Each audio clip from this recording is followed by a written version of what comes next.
आपको बता दें कि जम्मू कश्मीर के श्रीनगर में सिक्योरिटी फोर्सेस और मिलिटेंट्स के बीच एनकाउंटर की खबर है। सिक्योरिटी फोर्सेस ने एक मिलिटेंट को मार गिराया है। पूरे इलाके में सर्च ऑपरेशन जारी है।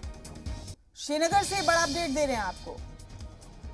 एनकाउंटर हुआ है मिलिटेंट्स और सिक्योरिटी फोर्सेस के बीच। एक मिलिटेंट को हलाक कर दिया गया है।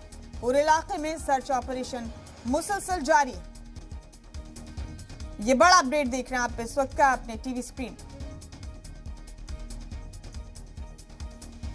फारूक वानी हमारे साथी फोन लाइन पर मौजूद हैं तमाम अपडेट लेकर। फारूक, श्रीनगर से फिर एक बार एनकाउंटर की खबर है। एक मिलिटेंट को हलाक कर दिया गया है। सर्च ऑपरेशन जारी है। अभी भी क्या सूरत हाल है, क्या चल रहा है फारूक वहां पर? श्रीनगर का कौन सा इलाका है ये?